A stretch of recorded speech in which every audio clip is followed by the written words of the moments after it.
Long ago, in the verdant lands of what is now Ireland, Scotland, and northern England, lived the Celts, a society deeply connected to the cycles of the earth and the transitions of the seasons.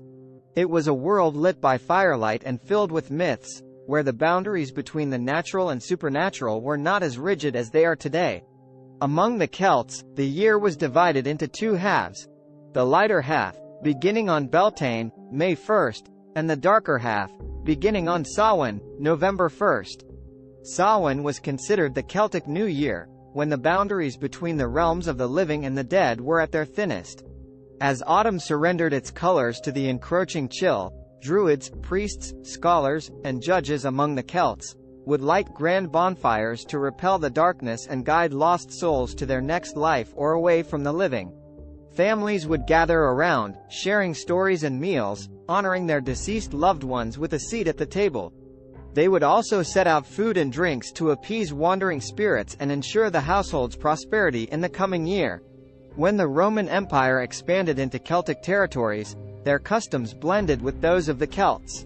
The Roman festivals of Feralia, honoring the dead, and Pomona, celebrating the goddess of fruit and trees, were infused into the rich tapestry of Samhain traditions.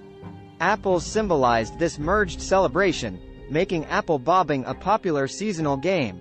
As Christianity spread throughout Europe, efforts to replace or reinterpret pagan festivals began. In the 8th century, Pope Gregory III moved the date of All Saints' Day, a day to honor all saints and martyrs, from May 13th to November 1st. The evening before, known as All Hallows' Eve, was eventually shortened to Halloween. The transition was not just a matter of dates but a shift in focus, from warding off evil spirits to honoring the virtuous dead.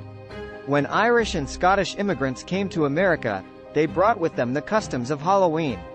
In the New World, Halloween took on a life of its own. The bonfires of old became the jack-o'-lanterns of today, thanks to an Irish myth about a man named Stingy Jack, who tricked the devil and wandered the earth, lighting his way with a lantern carved from a turnip. Americans replaced the turnip with the more abundant and easier-to-carve pumpkin. What was once a day of divine communion, harvest celebrations, and mythological tales transitioned into a community-based event for children and adults alike.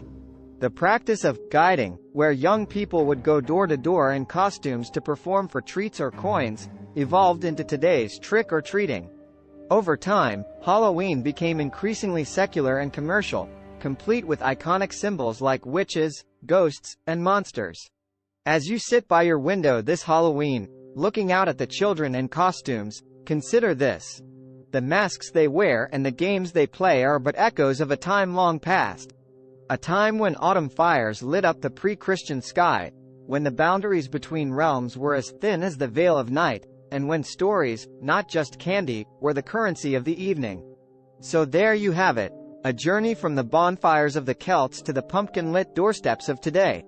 The tale of Halloween is a tapestry woven through centuries, a blending of beliefs, an evolution of customs, and a story that continues to be rewritten with each generation.